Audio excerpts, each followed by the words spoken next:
My name is Emily, and at 28 years old, I thought my wedding day would be the happiest moment of my life. I had planned every detail, practiced my vows countless times, and couldn't wait to become Mrs. Emily Patterson. But as I stood at the reception giving my thank you toast, my sister Rachel grabbed the microphone and said, "I have news that can't wait. I'm pregnant." The room erupted in applause until she turned to my husband and asked him to tell everyone who the father was. What happened next turned my perfect day into a viral nightmare and set off a chain of events that would expose lies, betrayal, and secrets I never saw coming. If you're watching this video right now, I'd love to know where you're from. Drop it in the comment section below. Hit that like button and subscribe to hear more stories about the impossible decisions we face when someone's life is in our hands. The morning light filtered through the lace curtains of the bridal suite, casting delicate patterns across my wedding dress. I stood in front of the full-length mirror, hardly recognizing the woman staring back at me. My hair was swept into an elegant updo, tiny pearls woven throughout. The dress, ivory silk with delicate beading along the bodice, fit like a dream. This was it. My perfect day. "Emily, you look absolutely stunning," my maid of honor Claire said, adjusting my veil. Behind her, my bridesmaids buzzed around the room like excited butterflies, sipping mimosas and laughing. Everything felt magical, like I'd stepped into a fairy tale I'd been writing since I was a little girl. But something felt off. I couldn't quite place it. My sister Rachel sat in the corner, scrolling through her phone with a distant expression. She hadn't said much all morning, hadn't jumped into the excitement like everyone else. When I asked her to help me with my bracelet clasp, she barely looked up. "Rachel, can you give me a hand?" I asked again, holding out my wrist. She sighed, set down her phone, and walked over slowly. Her fingers fumbled with the tiny clasp, and I noticed her hands were shaking slightly. "You okay?" I asked softly. "Fine," she said, her voice flat. "Just tired." My mother swept into the room carrying a bouquet of white roses. "Oh, my baby girl," she said, tears already forming in her eyes. "You're going to be the most beautiful bride." "Thanks, Mom," I said, hugging her carefully to avoid wrinkling my dress. She glanced at Rachel. "Sweetheart, why don't you help your sister? This is her big day." Rachel gave a tight smile. "I'm helping, Mom." "The dress looks a little tight around the middle, doesn't it?" Rachel said suddenly, circling me with a critical eye. "Did you gain weight this week?" I felt my cheeks flush. "Rachel, I'm just saying, you want to look your best in photos." She shrugged, returning to her phone. Claire shot me a concerned look, but I waved it off. Rachel had always been like this, competitive, a little sharp around the edges. Our mother said it was because she felt overshadowed, that she was jealous. I didn't want to believe my own sister could resent me that much, especially not today. "Don't listen to her," Claire whispered. "You look perfect."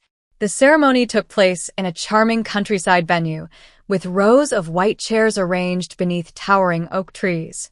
String lights were woven through the branches, and the late afternoon sun painted everything golden. As I stood at the end of the aisle, clutching my father's arm, I felt my heart racing. And then I saw Mark. He stood at the altar in his navy suit, looking at me like I was the only person in the world. His eyes were glassy with emotion, and when he smiled, I felt everything else melt away. This was the man I was going to spend my life with. This was real. The ceremony was a blur of happy tears and trembling hands. When the officiant said, "You may kiss the bride," Mark pulled me close and kissed me like we were alone. The crowd erupted in applause, and I laughed against his lips. But as we walked back down the aisle together, hand in hand, I caught a glimpse of Rachel in the front row. She wasn't smiling. She was whispering something to our cousin, her expression unreadable. When she noticed me looking, she quickly clapped along with everyone else, but something about it felt forced. I pushed the thought away. Not today. Today was perfect. The reception hall was even more beautiful than I'd imagined. Fairy lights draped across the ceiling, flowers spilled from every centerpiece, and the dance floor glowed beneath our feet. Our guests filled the room with laughter and music, champagne glasses clinking in endless toasts. Mark and I danced our first dance to Can't Help Falling in Love, and I rested my head against his chest, feeling his heartbeat beneath my cheek. Everything felt right. Everything felt safe. Later, after dinner, I stood to give my toast. I'd practiced it 100 times, wanting to get every word right. I thanked my parents for their love and support, thanked my friends for being there, and finally, I turned to Rachel. And to my sister, Rachel, I said, raising my glass. Thank you for always being there for me, through everything. I couldn't imagine this day without you. The room erupted in applause. Rachel smiled, but it didn't quite reach her eyes. She looked pale, almost sick. I assumed she'd had too much to drink, or maybe she was emotional. I made a mental note to check on her later. But then, as I started to sit back down, Rachel stood up. She reached across the table and grabbed the microphone from my hand. The DJ looked confused, but the crowd quieted down, assuming she wanted to add her own toast. I have news that can't wait, Rachel said, her voice steady but strangely cold. I'm pregnant. There was a collective gasp, followed by scattered applause. I blinked, trying to process what she'd just said. Pregnant? Why would she announce that now, during my wedding reception? My toast? I forced a smile, starting to congratulate her, but something about her expression stopped me cold. She turned slowly, deliberately, and locked eyes with Mark. Tell them who the father is, Mark. The room went completely silent. I felt the champagne glass slip from my fingers. It hit the floor with a sharp crash, shards scattering across the polished wood. Everyone stared, at Rachel, at Mark, at me. Mark's face had gone white. He opened his mouth, but no words came out. What? I whispered, my voice barely audible. Rachel's eyes were cold, almost triumphant. You promised you'd tell her after the honeymoon, Mark. But I'm tired of waiting. The murmurs started then, spreading through the crowd like wildfire. I heard my mother gasp. Someone's chair scraped loudly against the floor. The DJ had stopped the music entirely. Rachel, what are you talking about? I said, my voice shaking. This isn't funny. I'm not joking, Emily. She turned back to the crowd. Mark and I have been together for months. And now we're having a baby. I looked at Mark, silently begging him to say something, to tell her she was crazy, to fix this. But he just stood there, frozen, his face a mask of guilt and panic. Mark. My voice cracked. Tell her she's lying. He finally looked at me, and I saw it. The truth, written all over his face. Emily, he started, but Rachel cut him off. Don't lie now, she said sharply. You said you loved us both, remember? Something inside me shattered. I screamed, you're lying. But even as the words left my mouth, I knew she wasn't. The room erupted into chaos. My mother collapsed into her chair, clutching her chest. My father stood up, shouting something I couldn't hear over the ringing in my ears. Cameras flashed as guests pulled out their phones, recording everything. I couldn't breathe. The walls felt like they were closing in. I turned and ran. I didn't know where I was going, just away, anywhere away from that room, from those faces, from the truth I didn't want to accept. I stumbled through the hallway, past confused waiters and shocked guests, and burst through the back doors into the cool night air. It was raining. I stood there in my wedding dress, mascara streaming down my face, and ripped the veil from my hair. The delicate fabric tore in my hands, and I threw it onto the wet ground. Behind me, I heard Claire's voice. Emily. Emily, wait. But I couldn't. I couldn't face anyone. I couldn't think. The world spun, and the last thing I remember was Claire catching me as my knees gave out. When I woke up, I was in my mother's guest room, still wearing my ruined wedding dress. The fabric was damp and wrinkled, the beading scratching against my skin. My head pounded, and my throat felt raw from crying. My phone sat on the nightstand, buzzing endlessly. I picked it up with trembling hands. Hundreds of notifications. Text messages, missed calls, social media tags. And then I saw it, the videos. Someone had posted the entire scene online. Rachel's announcement. Mark's silence. My glass shattering on the floor. It was everywhere. I scrolled through the comments, each one like a knife. I can't believe this happened at her wedding. The sister is insane. Poor bride. This has to be fake, right? And then, buried in the notifications, one text from Mark. It's not what you think. I stared at those 5 words until they blurred. Then I turned off my phone and stared at the ceiling until the sun came up. The morning light felt wrong. Everything felt wrong. I dragged myself out of bed and stumbled to the bathroom, catching my reflection in the mirror. I barely recognized myself. My eyes were swollen, my hair was a tangled mess, and there were mascara stains on my cheeks that I hadn't bothered to wash off. Downstairs, I heard voices, my parents arguing quietly. I crept to the top of the stairs and listened. "We have to do something, Richard," my mother said, her voice tight with panic. "This is all over the internet. The whole town is talking." "What do you want me to do?" my father replied, sounding exhausted. "Our daughter just found out her husband and her sister." He couldn't finish the sentence. "Don't say it like that," my mother snapped. "We don't know the whole story yet." What story could possibly make this okay? I walked down the stairs slowly, and they both went silent when they saw me. "Emily, sweetheart," my mother said, rushing over. "How are you feeling?" I almost laughed. How was I feeling? Like my entire life had imploded in front of 200 people.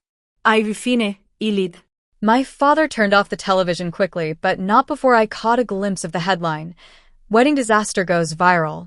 "I want to see it," I said. "Emily, you don't need to." "I want to see it." He hesitated, then handed me the remote. I turned the TV back on and watched as a local news anchor discussed the shocking wedding announcement that's taken the internet by storm. They played the clip, Rachel grabbing the microphone, her announcement, Mark's guilty face, me running out in tears. I watched it 3 times before my father finally took the remote away. "That's enough," he said gently. There was a knock at the door. We all froze. "I'll get it," my father said. I heard his voice in the foyer, low and angry. Then Mark's voice, pleading. "Please, I just need to talk to her. Just 5 minutes." "You've done enough," my father said. "Sir, please. I need to explain." "Explain what?" "That you betrayed my daughter with her own sister?" I walked to the foyer before I could stop myself. Mark stood in the doorway, looking like he hadn't slept. His suit from yesterday was wrinkled, his hair disheveled. When he saw me, his face crumpled. "Emily, thank God. Please, just let me explain." "You have 5 minutes," I said coldly. My father started to protest, but I held up my hand. "It's okay, Dad. I need to hear this." We sat in the living room, an ocean of space between us on the couch. My parents hovered in the kitchen, close enough to intervene if needed. "It was a mistake," Mark started, his voice shaking. "A stupid, drunken mistake." "When?" 3 months ago. We were at that party, remember? For Rachel's birthday. You went home early because you weren't feeling well, and I stayed to help clean up, and he ran his hands through his hair. We'd both had too much to drink, and it just happened. "It just happened," I repeated, my voice hollow. "I swear, Emily, it meant nothing. I love you. I married you." "You married me while knowing you'd slept with my sister." "I didn't know she was pregnant," he said desperately. "I swear, I had no idea. If I'd known." What? "You would have told me? Canceled the wedding." I laughed bitterly. "Or would you have just gone through with it anyway and hoped I'd never find out?" He didn't answer. "Did you love her?" I asked quietly. No. God, no. "Emily, I love you." "Then why?" "I don't know," he whispered. "I don't know." I stood up. "Get out. Emily, please. Get out." I screamed, and my father was already moving toward the door, ready to escort Mark out if needed. Mark left, and I collapsed back onto the couch, numb. The next few days blurred together. I stayed in my childhood bedroom, avoiding my phone, avoiding the world. But the world wouldn't leave me alone. Rachel posted on social media. I didn't want to ruin her day, but she deserved the truth. The comments exploded. Thousands of people weighing in on my life, my marriage, my pain. Some defended me, calling Rachel cruel and manipulative. Others blamed me for being blind and naive. I read every single comment until Claire finally took my phone away. "You're torturing yourself," she said. "I need to know what people are saying. You need to heal." But how could I heal when everything kept getting worse? My mother finally confessed something that made my blood run cold. "I suspected something," she admitted one afternoon, sitting on the edge of my bed. "Weeks ago, I saw them talking in the backyard during that barbecue. They looked close. Too close. But I told myself I was imagining things." "You knew?" I whispered. "I didn't know, sweetheart. I just had a feeling. But I didn't want to believe it. I thought maybe it was just wedding stress, or—" "You should have told me." "I know," she said, tears streaming down her face. "I know, and I'm so sorry." I turned away from her. Everyone had betrayed me. Everyone. The family fractured quickly after that. Rachel moved in with a friend, refusing to come home. My father wouldn't speak to either her or Mark. My mother kept trying to play peacemaker, begging me to not make things worse. But how could things possibly get worse? I packed my things and moved into a hotel. I couldn't stay in that house, surrounded by memories and pity. Alone in the sterile hotel room, I started remembering things I'd ignored. Mark defending Rachel during family arguments. The expensive bracelet Rachel wore last month that she claimed was a gift from work. Their inside jokes that always made me feel like the outsider. All the red flags I'd been too happy to see. I finally worked up the courage to confront Rachel. I showed up at her friend's apartment unannounced and pounded on the door until she answered. "Emily," she said, trying to sound surprised. "What are you doing here? Is it real?" I demanded. "The pregnancy. Is it real?" She held up a sonogram photo. "See for yourself." I stared at the grainy image, feeling sick. "Why, Rachel? Why did you do this?" "I didn't plan this, she said, her voice softer now. "But he chose me. He was with me first." "That's a lie." "Is it?" She tilted her head. "You remember that conference Mark went to last year? In Chicago? Guess who he called every night?" My hand moved before I could think. The slap echoed in the hallway and Rachel stumbled back, holding her cheek. "Don't ever contact me again," I said, and walked away before she could respond. That night, Mark sent another text. "Rachel's lying about some of it.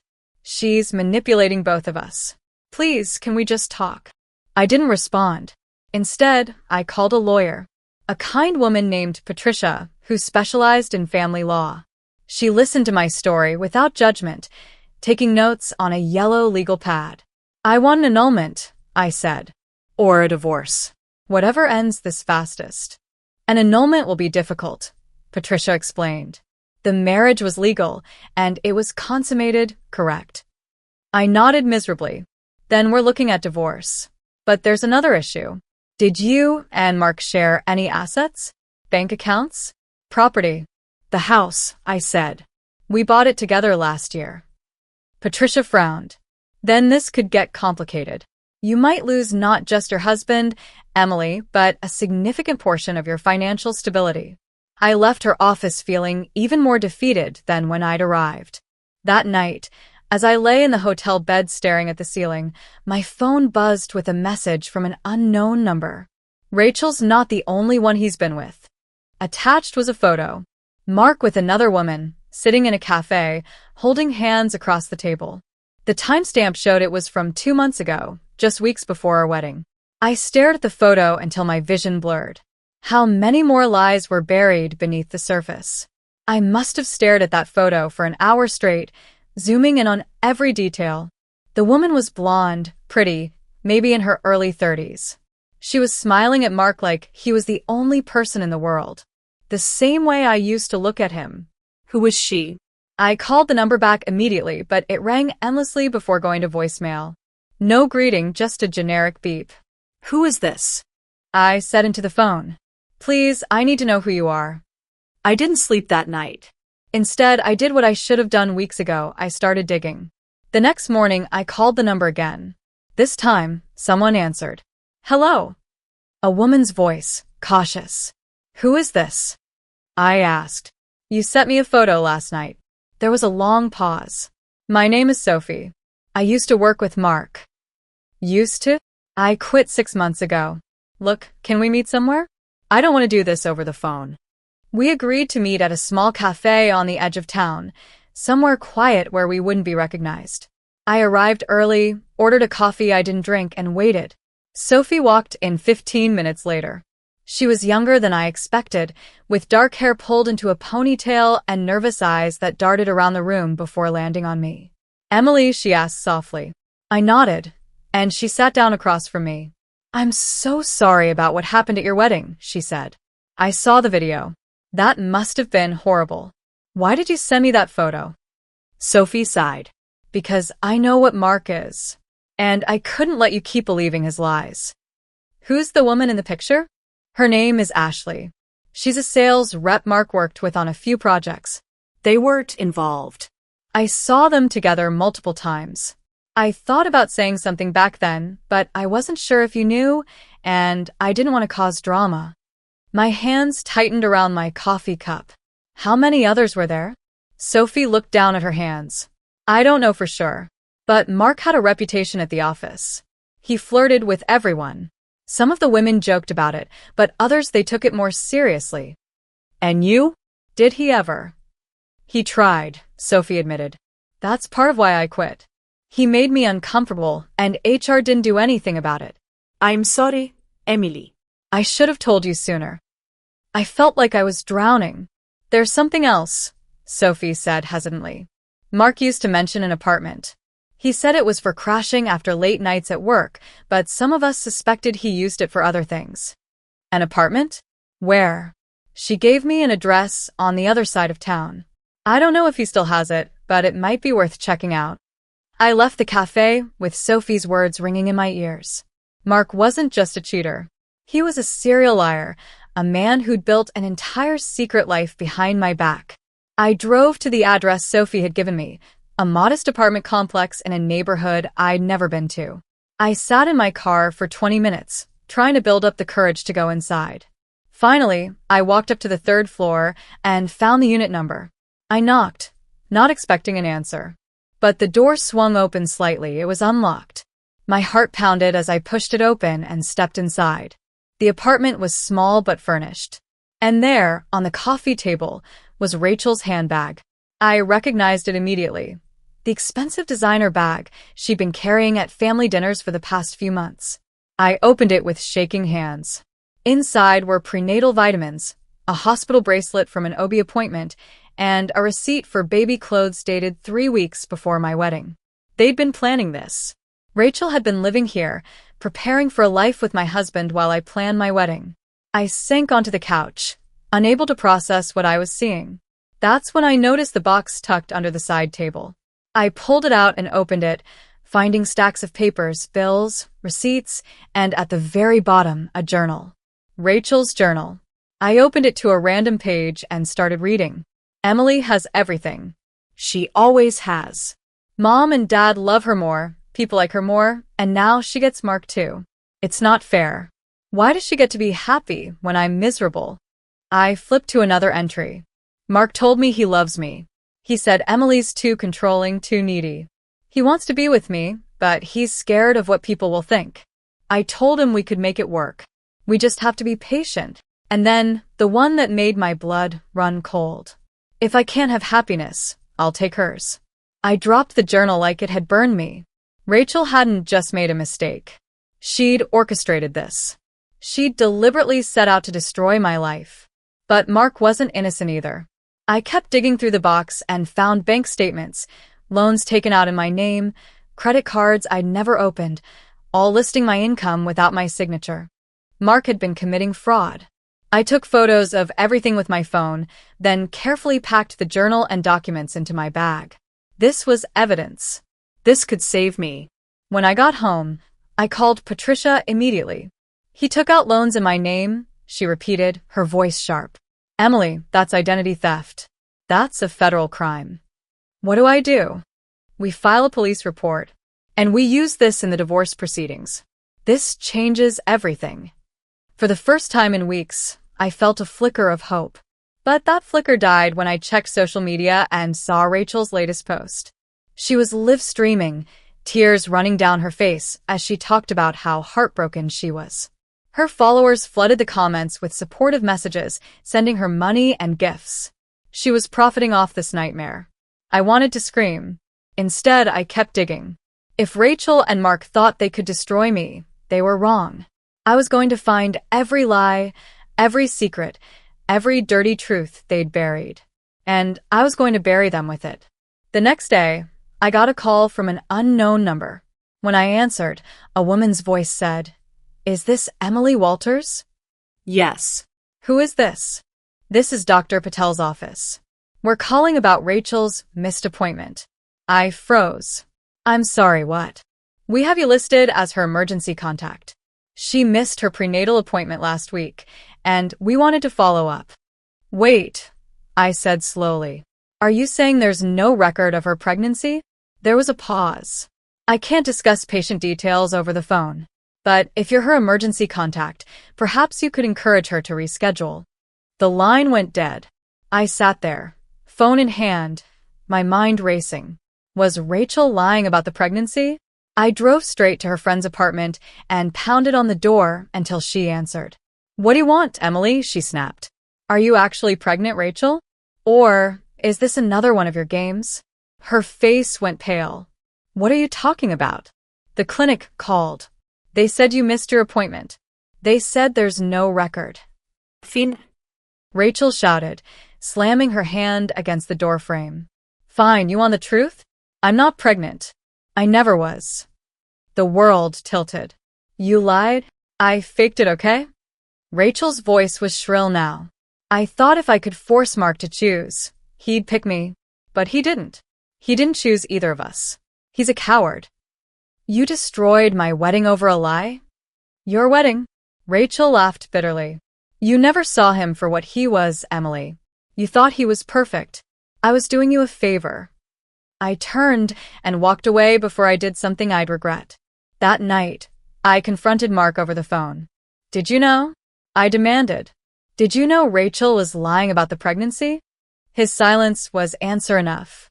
"You knew," I whispered. "You knew, and you let her destroy me anyway." "Emily, I was scared." "You're not scared. You're selfish. You're a liar and a fraud and a coward. Please, can we just—" I hung up. For days, I couldn't eat, couldn't sleep. I just sat in my hotel room, replaying everything in my mind, trying to make sense of the senseless. And then, late one night, Claire came over with her laptop. "You need to see this," she said. She pulled up the wedding video, the full, unedited footage from the venue's camera crew. I hadn't been able to watch it before, but now, Claire fast-forwarded to the moment of Rachel's announcement.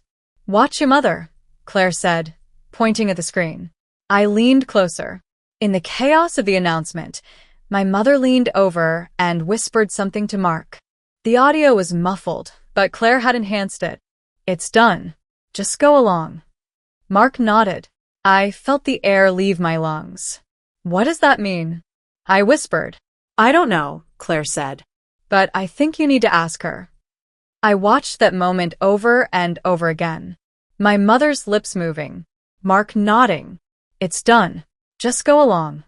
What had she meant? Go along with what? I couldn't confront her yet. Not until I knew more. So, I did what any desperate person would do. I went through my mother's things. I waited until both my parents left for their weekly grocery trip, then I let myself into the house with my old key. My hands shook as I climbed the stairs to their bedroom. I searched through drawers, closets, filing cabinets. I wasn't even sure what I was looking for until I found it, a folder tucked in the back of my father's desk drawer, labeled Mark Business Documents. Inside were loan papers, investment agreements, and wire transfer receipts. My parents had given Mark $50,000 6 months before the wedding. $52,000. I sat on the floor of my father's office, papers scattered around me, trying to piece it together. Why would they give Mark that much money? And why wouldn't they tell me? When my parents came home, I was waiting in the kitchen with a folder spread across the table. My mother saw it first. Her face went white. Emily, what are you doing here? What is this? I asked, my voice eerily calm. Why did you give Mark $50,000? My father set down the grocery bag slowly. Sweetheart, let us explain. Explain what? That you've been lying to me too? My mother sank into a chair, her hands trembling. His business was failing, she said quietly. He came to us 3 months before the wedding, desperate. He said if we didn't help him, he'd lose everything. We thought. Her voice broke. We thought we were protecting you. Protecting me? I laughed bitterly. By funding my fiancé's lies? We thought if we helped him get back on his feet, everything would be fine, my father said. We didn't know about Rachel. We didn't know about any of it. But you knew something was wrong at the wedding, I said, looking at my mother. I saw the video. You told Mark to go along. What did that mean? My mother's face crumpled. Rachel came to me that morning. She told me what she was planning to do. She said she was going to announce everything during the reception. I felt like I'd been punched. And you didn't warn me? I begged her not to do it, my mother sobbed. I told her she'd ruin your life. But she wouldn't listen. So, I thought if I could convince Mark to just stay quiet, to not make a scene, maybe we could contain the damage. Maybe we could talk to you after the honeymoon and figure it out then. You wanted him to lie to me even longer? I wanted to protect you from public humiliation, my mother shouted. I thought if we could keep it private, if we could handle it as a family. It wasn't yours to handle. I screamed. It was my life, my marriage, my choice. And you took that from me. My father tried to reach for me, but I stepped back. All of you. Every single one of you chose to protect yourselves instead of me. You made me look like a fool in front of everyone. Emily, please. Get out of my way. I left that house and swore I'd never go back. I spent the next 2 weeks in complete isolation. I turned off my phone, stayed in my hotel room, and did nothing but think and plan. Because I was done being the victim. Claire was the one who finally broke through. She showed up at my hotel with coffee and a determined expression. Okay, enough, she said, sitting on my bed. I know you're hurting, but hiding isn't going to fix this. I'm not hiding. I'm regroupen. Then regroup with me, because I found something you need to see. She pulled out her laptop and showed me bank statements. Mark's been selling your jewelry online. The pieces your grandmother left you, the earrings I gave you for your birthday, all of it. He's been liquidating everything to cover his business debts. I stared at the screen, numb. How did you get these? I have my ways, Claire said mysteriously. The point is, he's been stealing from you for months. Maybe longer. That was the final straw. I want to destroy him, I said quietly. I want to destroy both of them. Then let's be smart about it, Claire said. No more crying, no more hiding. We fight back. I spent the next 3 days planning. I called Mark, Rachel, and my parents and told them I wanted to have a family meeting. No lawyers, no drama, I said. Just the 5 of us talking honestly. I need closure. They all agreed, probably thinking I was ready to forgive and move on. They had no idea. We met at a neutral location, a private room at a local restaurant. I arrived last, carrying a small bag. Mark looked haggard. Rachel looked defensive. My parents looked hopeful. Thank you for coming, I said, sitting down at the head of the table. I asked you all here because I need to understand what happened. I need the full truth. Emily, I've told you everything. Mark started. Have you? I interrupted. Have you told me about Ashley? About the apartment? About the loans you took out in my name? His face went pale. What about you, Rachel? Want to tell everyone again about your pregnancy? Or should I tell them you faked it? Rachel's mouth opened and closed like a fish. I turned to my parents. And you too. Want to explain why you bankrolled Mark's failing business and then helped cover up his affair? The room was silent except for the soft hum of the air conditioning. I have proof of everything, I continued calmly. The fraud, the lies, the manipulation. I've been documenting all of it for the past 2 weeks. Emily, what are you doing? My mother whispered. I'm taking back control. Under the table, my phone was recording everything. And for the next hour, they talked. They argued. They blamed each other. Mark admitted to the financial fraud. Rachel admitted to planning the wedding announcement for weeks. My mother admitted to knowing more than she'd let on. They gave me everything I needed. When it was over, I stood up. Thank you for your honesty. It's more than you gave me on my wedding day. What are you going to do? Mark asked nervously. I smiled. You'll see. I left that restaurant with my phone in my pocket, the entire conversation recorded and backed up to 3 different cloud services. A week later, I uploaded the audio to an anonymous blog titled "For Anyone Who Thinks Betrayal Ends Quietly." I didn't add commentary. I didn't need to. The recording spoke for itself. Within hours, it went viral. Rachel's sponsorships dropped her immediately.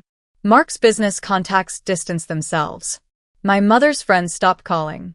And I stayed silent through all of it. But the peace didn't last long. 10 days after I posted the recording, a certified letter arrived. Rachel was suing me for defamation. Her lawyer claimed I'd edited and fabricated the audio, that I'd ruined her reputation with lies. Attached to the lawsuit was something else, a check. A news outlet was offering me 6 figures for an exclusive interview about everything that had happened. I sat in my hotel room, the lawsuit in one hand and the check in the other, and laughed until I cried. Round 2, I whispered to myself. And this time, I wasn't planning to lose. The lawsuit sat on my hotel desk like a venomous snake, coiled and waiting. Rachel was suing me for defamation, claiming I'd fabricated and manipulated the recording to destroy her reputation. Her lawyer's letter was full of legal jargon that basically boiled down to one thing. She wanted me silenced, and she wanted money. I called Patricia immediately. How strong is her case? I asked. Patricia was quiet for a moment, the sound of papers rustling in the background. It's weak, she finally said. But that doesn't mean it's not dangerous. Desperate people do desperate things, Emily. Rachel knows she's losing control of the narrative, so she's trying to regain it through the courts. Can she win? Not if we prove the recording is authentic. Do you still have the original file? Unedited. Yes. And I have the metadata to prove when and where it was recorded. Good. Then we countersue for emotional distress, identity theft on Mark's part, and we make sure the truth comes out in court.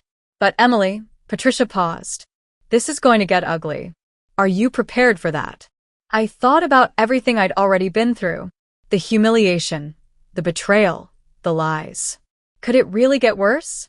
I'm ready, I said. The next few days were a media circus. News outlets picked up the story, and suddenly everyone had an opinion about my life. Morning talk shows debated whether I was brave or vindictive. Social media exploded with hashtags, some supporting me, others tearing me apart. I made the mistake of reading the comments one night. She's just bitter and wants revenge. The sister has every right to sue. That recording was clearly edited. I feel bad for the bride, but posting private conversations online? That's messed up. Team Rachel.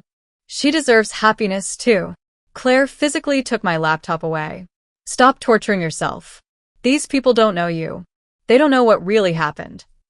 But it didn't matter what strangers thought. What mattered was what the judge would think. Then Mark posted a video. I was lying in bed when Claire sent me the link with 3 words. You need to see this. The video showed Mark sitting in what looked like his apartment, his face drawn and tired. He spoke directly to the camera, his voice thick with emotion. I want to apologize, he said. To Emily, to both families, to everyone affected by my mistakes. I never meant to hurt anyone. Emily, you deserved so much better than what I gave you. I was weak, I was selfish, and I let you down in the worst possible way. I hope someday you can forgive me. The comments below were sympathetic. People called him brave for owning his mistakes. Some even suggested I should give him another chance. I wanted to throw my phone across the room. It's all an act, Claire said when I called her. Look at the timing. He posts this right after Rachel sues you. He's trying to make himself look like the repentant husband while Rachel looks like the villain. But people are falling for it. Some people will always fall for a good apology. But the judge won't. Facts don't care about crocodile tears. She was right. And I had facts. Lots of them. Meanwhile, Rachel was doing her own media tour. She appeared on a local talk show, dressed in soft pastels, her hair styled perfectly, tears streaming down her face as she talked about being abandoned and attacked by her own family. "I made a mistake," she said, dabbing at her eyes with a tissue. "But I never expected my sister to destroy my life over it. That recording was edited. She made me sound like a monster." The host nodded sympathetically. "And the pregnancy?" Rachel's face hardened for just a second before softening again. "I had a miscarriage. It's been devastating. And instead of supporting me, Emily made it worse by exposing my pain to the world." I watched the interview with my lawyer. "She's lying," I said flatly. "She admitted to me that she faked it. Do you have proof?" "Just my word against hers." Patricia made a note. "We'll need more than that. But don't worry, liars always slip up eventually. We just need to be patient." My patience was tested when the check from the news outlet arrived. 6 figures for an exclusive interview. It was more money than I'd made in 2 years of working. But taking it felt wrong. It felt like profiting from my own humiliation. "You should do it," Claire argued. "Not for the money, though that doesn't hurt, but because you deserve to tell your side of the story. Rachel's been controlling the narrative this whole time. Take it back." She had a point. I called the producer and agreed to an interview, but on my terms. No sensationalism, no drama. Just the truth. The interview aired 2 weeks later. I sat across from a kind journalist named Monica who asked thoughtful questions without pushing for tears or scandal. "Why did you post the recording?" she asked. "Because I was tired of being lied to," I said simply. "And I was tired of watching people I loved face no consequences for destroying my life. I wanted the truth out there. Not for revenge, but for closure." "Do you regret it?" I thought about that for a long moment. No. I regret trusting the wrong people. But I don't regret standing up for myself. The response was overwhelming. My inbox flooded with messages from women who'd been through similar betrayals, thanking me for my honesty. For the first time since the wedding, I felt like maybe something good could come from all this pain. But Rachel wasn't done. Her lawyer filed additional motions, trying to get the recording thrown out as evidence. And then, just when I thought things couldn't get more complicated, Claire burst into my hotel room, her face pale. "Emily, turn on the news. Now." I grabbed the remote and flipped to a local channel.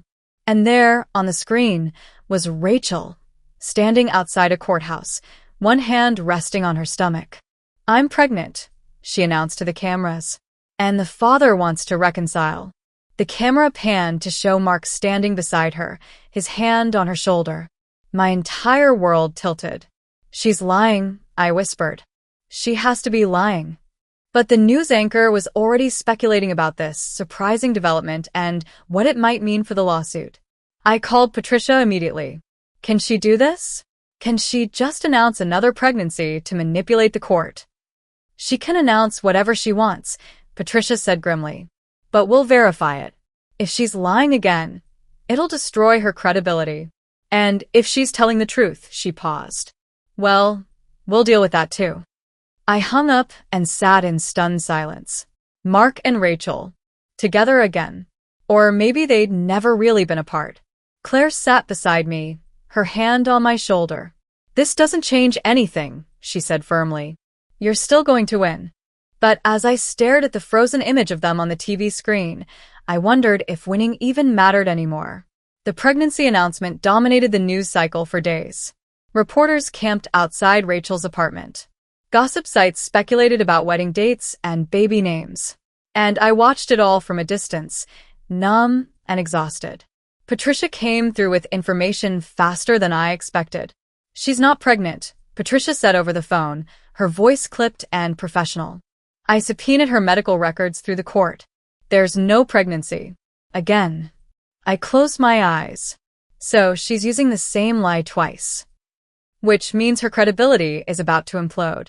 We're filing a motion to dismiss her lawsuit based on this alone. "And Emily," Patricia's voice softened, "this is almost over. Just hold on a little longer."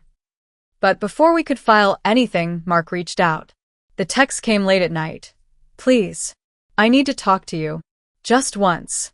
I'll explain everything. I stared at the message for a long time before responding. Fine. But I'm recording this conversation.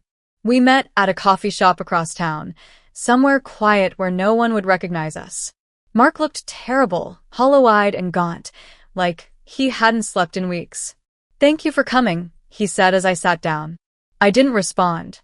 I just placed my phone on the table between us, the recording app clearly visible. He noticed and winced. I deserve that. You deserve a lot worse than that. Start talking. Mark ran his hands through his hair, a nervous habit I used to find endearing. Now it just annoyed me. Rachel's blackmailing me, he said quietly. I blinked. What? She has photos. From our affair. Some of them are real. Some of them are, he swallowed hard. She doctored them to make things look worse than they were. And she said if I don't go along with her story, if I don't stand by her, she'll release them online. So, the pregnancy announcement is fake.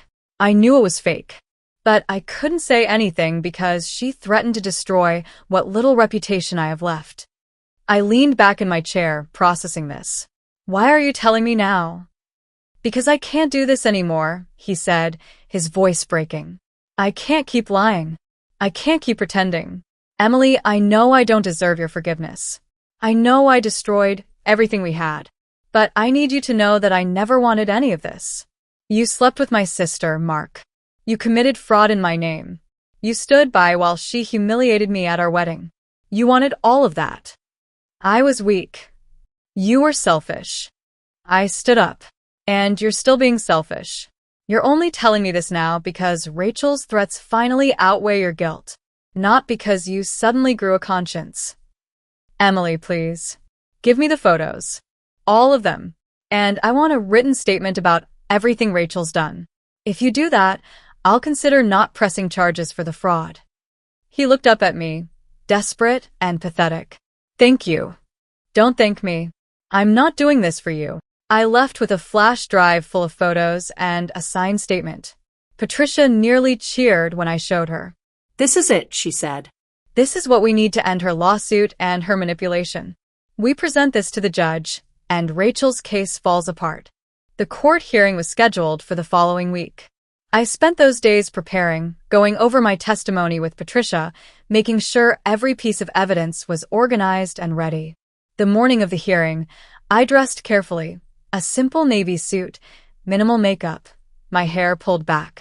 I wanted to look composed, professional. Not like the crying bride from the viral video. Rachel arrived late, her lawyer looking flustered and unprepared. She was dressed dramatically in black, playing the victim even now. When she saw me, her face twisted with something between hatred and fear. The judge, a stern woman in her 60s, reviewed the evidence in silence.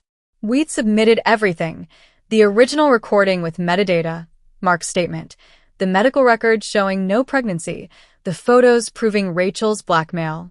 When the judge finally spoke, her voice was cold. Ms. Walters, I've reviewed your complaint and the evidence presented by the defense. I find your claims of defamation to be without merit. The recording in question is authentic and unaltered. Furthermore, your pattern of deception, including false pregnancy claims and blackmail, severely damages your credibility. Rachel started to protest, but her lawyer put a hand on her arm. This case is dismissed, the judge continued. And Ms. Walters, I'm awarding court costs and legal fees to the defendant. You will also be required to issue a public retraction of your defamation claims. The gavel came down, and it was over. Rachel's face crumpled. She turned to her lawyer, arguing in harsh whispers, but it was too late. The truth had won. Outside the courthouse, reporters swarmed us. Rachel pushed through them without comment, her lawyer shielding her from cameras. I gave a brief statement, thanking the court for their fairness, and then left with Patricia and Claire. How do you feel? Claire asked as we drove away. Empty, I admitted.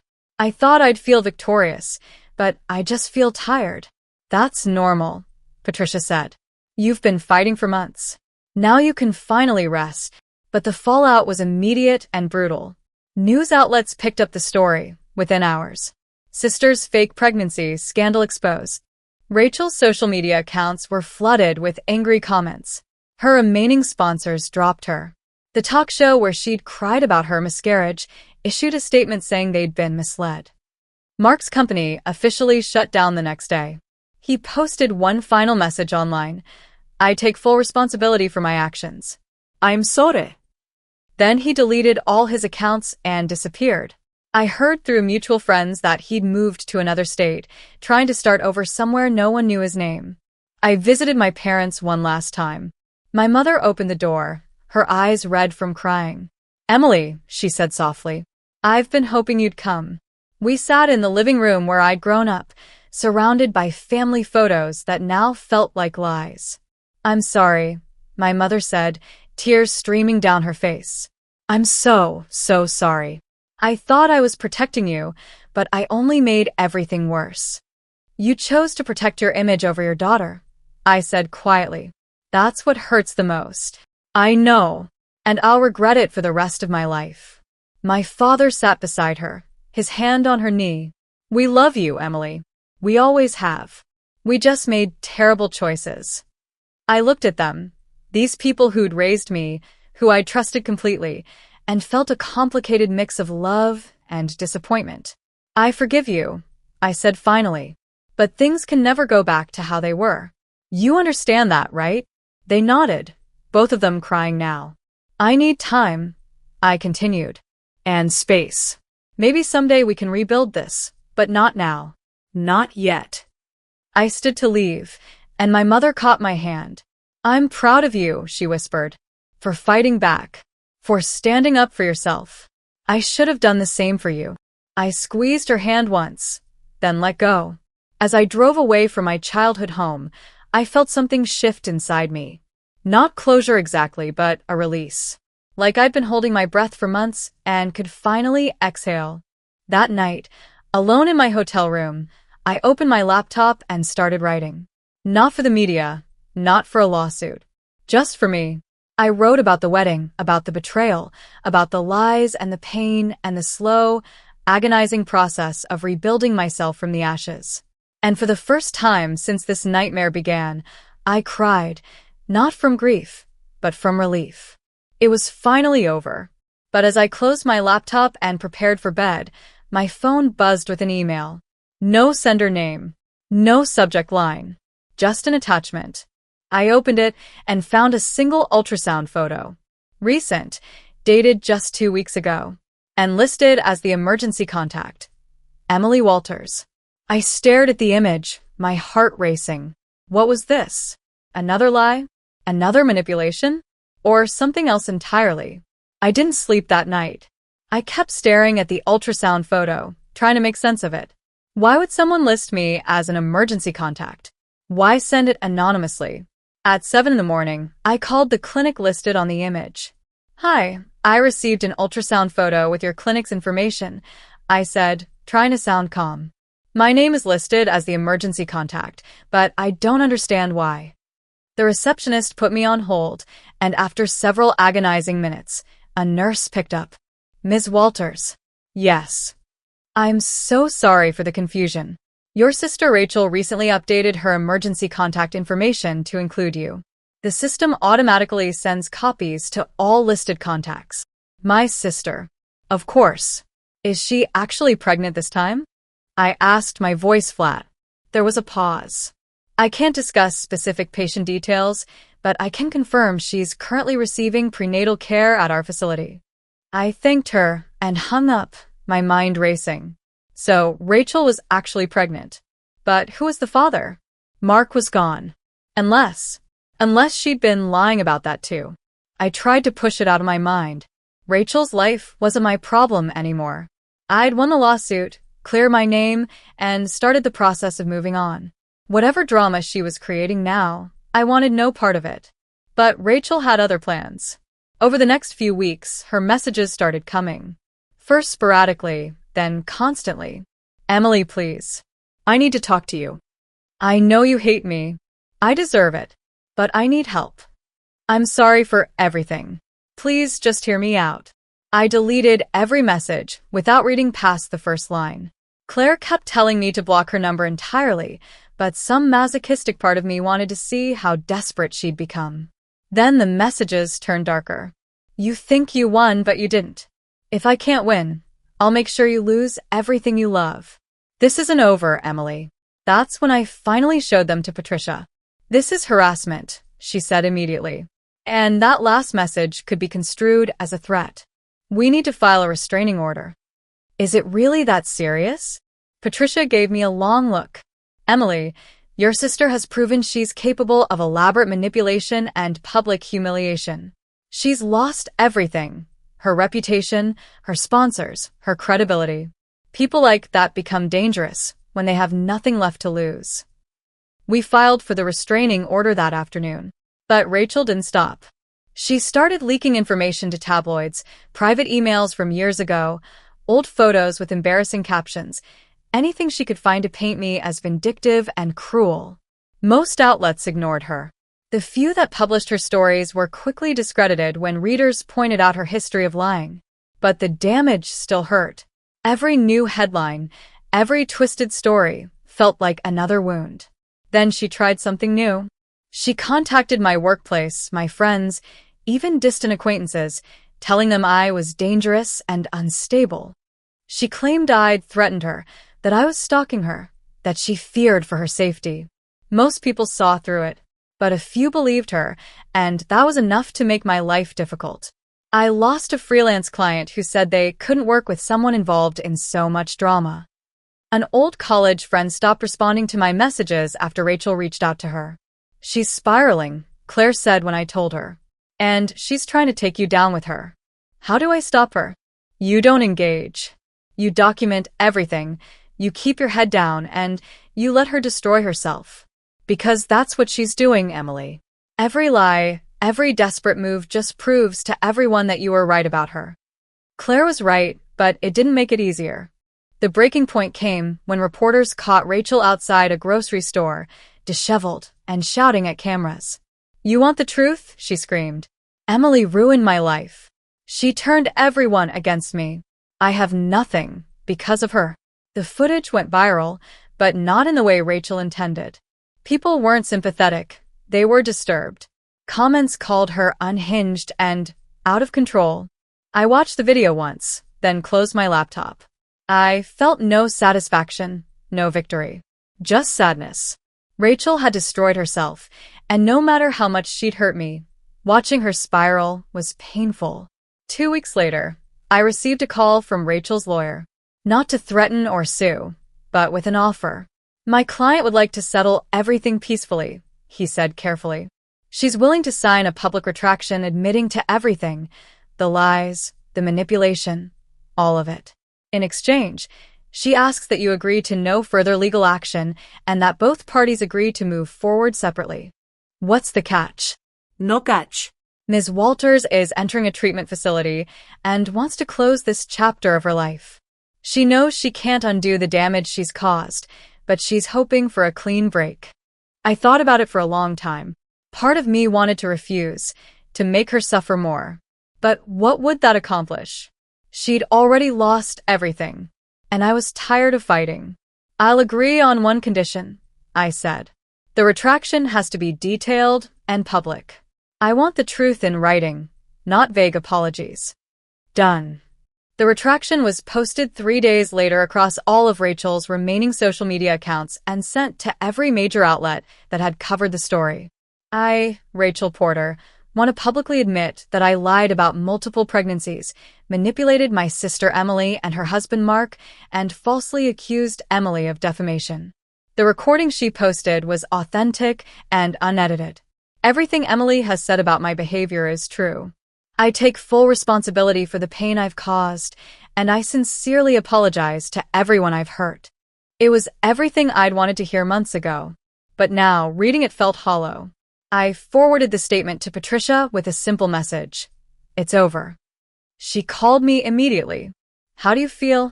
Tired, I admitted, and ready to move on. Then that's exactly what you should do. I did move on. I sold the house Mark and I had bought together, taking the loss and using what little profit remained to start over. I moved to a small coastal town 3 hours away, somewhere quiet where nobody knew my story. I found work with a women's legal aid foundation, helping other women navigate divorces and protect themselves from manipulation. It felt meaningful in a way my old job never had. Months passed. The viral videos faded from search results. News outlets moved on to other scandals. My inbox slowly filled with fewer hate messages and more messages of support. I started sleeping through the night again. Started smiling without forcing it. Started believing that maybe, someday, I could trust someone again. And then, 6 months after everything ended, I received a letter. It was forwarded from my old address, postmarked from a rehab facility in Arizona. I recognized the handwriting immediately. Rachel. My first instinct was to throw it away without opening it. But curiosity won. Inside was a single page, handwritten in Rachel's careful script. Emily, I don't expect you to forgive me. I don't expect you to even read this. But I need you to know that I'm getting help. Real help. I've spent the past 6 months in therapy trying to understand why I did what I did. Trying to become someone better than the person who destroyed your wedding. I was so jealous of you for so long. And I let that jealousy poison everything. I convinced myself that taking what was yours would make me happy, but it only made me empty. I named my daughter Hope, because despite everything, I hope I can be a better person. A better mother. Someone who doesn't hurt the people she loves. I don't expect anything from you, but I wanted you to know that you were right to fight back. You were right to expose me, because someone needed to stop me before I destroyed more lives. Thank you for that. And I'm sorry. For all of it. Rachel. I read the letter 3 times, tears streaming down my face. It wasn't closure. It wasn't forgiveness. But it was something. I folded the letter carefully and put it in a drawer, then walked to the window. The sun was setting over the ocean, painting the sky in shades of pink and gold. My phone buzzed with a text from Claire. Coffee tomorrow? I have someone I want you to meet. I smiled and typed back. Sure. See you then. Maybe I wasn't ready to date. Maybe I'd never fully trust someone again. But I was ready to try living again. And that was enough. The coffee shop Claire chose was bright and airy, with large windows overlooking the marina. I arrived early and ordered my usual black coffee, no sugar, and found a table by the window. I'd been living in this coastal town for 8 months now, and slowly, quietly, it had started to feel like home. I knew the baristas by name. I had a favorite walking route along the beach. I'd even joined a book club full of women who had no idea who I was or what I'd been through. It felt good to be anonymous. Claire arrived right on time, and with her was a woman I didn't recognize, tall, with kind eyes and an easy smile. Emily, this is Veronica, Claire said. She runs the Legal Aid Foundation in the next town over. I thought you two should connect. We shook hands, and Veronica sat down with her own coffee. Claire's told me about your work, she said. It's impressive what you've accomplished in such a short time. Thank you. It's been healing, honestly. Helping other women navigate the same kind of pain I went through. That's exactly what I wanted to talk to you about, Veronica said, leaning forward. We're expanding our online outreach program, creating a platform where women can share their stories and find resources. I think you'd be perfect to help develop the content strategy. I felt a spark of interest. What kind of platform? Think of it as a community. A place where women who've experienced betrayal, manipulation, or abuse can connect, share their experiences, and find practical help. Not just legal resources, but emotional support too. It sounded exactly like something I needed months ago. A place where I wouldn't have felt so alone. I'm interested, I said. We talked for over an hour, brainstorming ideas and mapping out what the platform could become. By the time we finished, I felt energized in a way I hadn't in months. I'll send you the project details, Veronica said as we parted ways. And Emily, what you went through was terrible. But the fact that you're turning it into something meaningful? That's powerful. After she left, Claire and I walked along the marina. So, Claire said casually, how are you really doing? Better, I said honestly. Some days are still hard. But I'm not angry anymore. I'm just moving forward. Good. Because you deserve to be happy, Em. After everything, you deserve peace. I'm getting there. That evening, I sat on my small balcony overlooking the ocean and opened my laptop. I'd been writing sporadically over the past few months, not for publication, just for myself. Journal entries, reflections, letters I'd never send. Tonight, I wrote a letter to my younger self, the woman in the white dress who thought her life was perfect.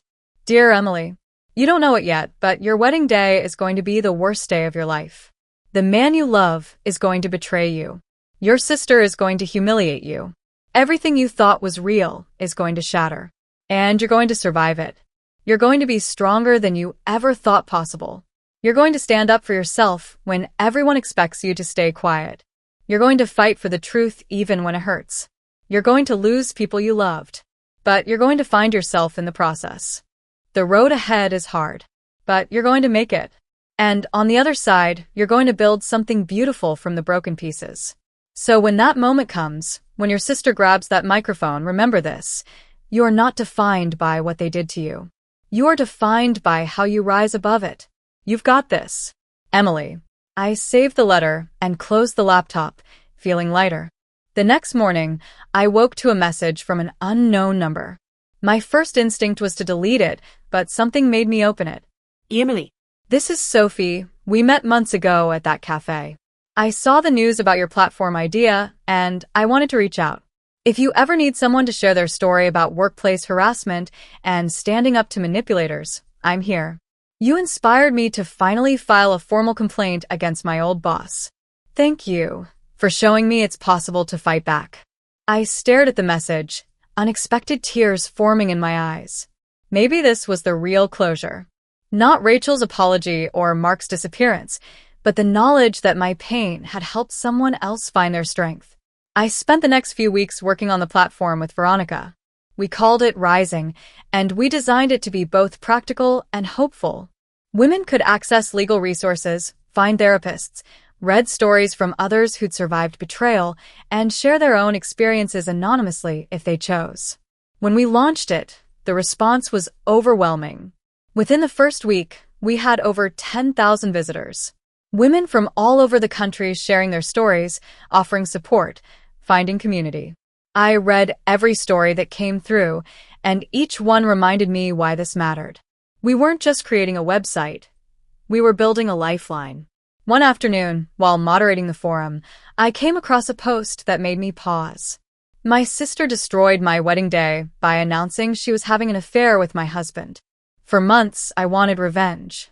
But eventually, I realized the best revenge was just living well. Today, I started a new job. I'm finally happy again. To anyone going through something similar, it gets better. I promise. I smiled and typed a response. It absolutely does. Keep going. The anniversary of my wedding came and went. I spent it on the beach with Claire, drinking wine and watching the sunset. How are you feeling? Claire asked. Grateful, I said. Which is weird to say about the worst day of my life. But I'm grateful it happened, because it showed me who I really was, and who I could become. You know what we should do? Claire said suddenly. We should have a ceremony. A ceremony? A rebirth ceremony. Or a freedom ceremony. Whatever you want to call it. Something symbolic to close this chapter officially. I thought about it. Actually, I have a better idea. The next day, I drove to the jewelry store where Mark and I had bought our wedding rings. I'd been wearing mine on a chain around my neck, not out of sentimentality, but because I couldn't bring myself to throw it away after spending so much money on it. I'd like to sell this, I told the jeweler. He examined it carefully, then quoted me a price. It was less than half what we'd paid, but I didn't care. Sold, I said. With the money, I bought myself a simple silver band engraved with one word, resilient. That evening, I walked to the pier where I'd sat so many times over the past months. The sun was setting, painting everything gold and pink. I took my old wedding ring from around my neck and held it in my hand. It felt heavy. Heavier than it should. I forgive you, I whispered. To Mark, to Rachel, to my parents, to myself. I forgive all of you, but I'm never coming back to who I was before. That Emily is gone. I pulled my arm back and threw the ring as far as I could. It arced through the air and disappeared into the ocean with barely a splash. The ripples spread and faded, and I watched until the water was smooth again. Then I slipped the new ring onto my right hand and smiled. As I turned to walk away, my phone buzzed. Another message from an unknown number. For a second, my heart clenched. But when I opened it, the message was simple. Thank you for visiting me at the facility. I named her Hope. Maybe someday you'll meet her. But I understand if you don't want to. Either way, thank you. For everything. Ed. I stared at the message for a long time. I thought about Rachel, broken, alone, trying to rebuild her life the same way I was rebuilding mine.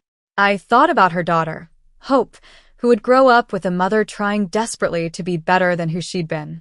And I thought about forgiveness. Real forgiveness. Not the kind that erases the past, but the kind that releases you from it. I typed out a response, deleted it, then typed it again. I hope she's healthy. I hope you both find peace. Maybe someday we can talk. But not yet. Take care of yourself, Rachel. I hit send before I could change my mind. Then I put my phone away, took a deep breath of salt air, and walked back toward town. The sun was almost gone now, the sky darkening to deep purple. Lights flickered on in the houses along the shore. Somewhere, music was playing. Somewhere, people were laughing. And for the first time in a year, I felt like I belonged to that world again. Claire was waiting for me at my apartment with takeout and a bottle of champagne. So, she asked, how do you feel? I thought about everything I'd lost. My marriage, my sister, my innocence, my trust. I thought about everything I'd gained, my strength, my voice, my purpose. Free, I said finally. I feel free. We clinked glasses, and as I took a sip, I looked at the ring on my finger. Resilient. That's what I was now. Not broken, not bitter, not defeated. Resilient. And that was more than enough. The next morning, I woke to sunlight streaming through my windows and the sound of waves crashing against the shore. I made coffee, opened my laptop, and started writing. Not a letter this time. Not a journal entry. A story. My story. Because maybe, just maybe, someone out there needed to hear it. Someone who felt broken and betrayed and alone. Someone who needed to know that you can survive the worst day of your life. You can survive, and you can thrive. I wrote for hours, the words flowing easier than they ever had before. And when I finally stopped, I had the first chapter of something real. Something hopeful. Something mine. I saved the document and titled it, The Bride Who Fought Back. Then I closed my laptop, grabbed my jacket, and headed out for a walk along the beach. The sand was warm beneath my feet. The ocean stretched endlessly ahead. And somewhere in the distance, I could hear children laughing. I smiled and whispered to myself, this is what comes after. And I kept walking. When someone you love betrays you in the most public way possible, do you fight back or walk away? And can you ever really trust again? If this story resonated with you, hit that like button and subscribe for more stories about resilience, betrayal, and finding strength when everything falls apart.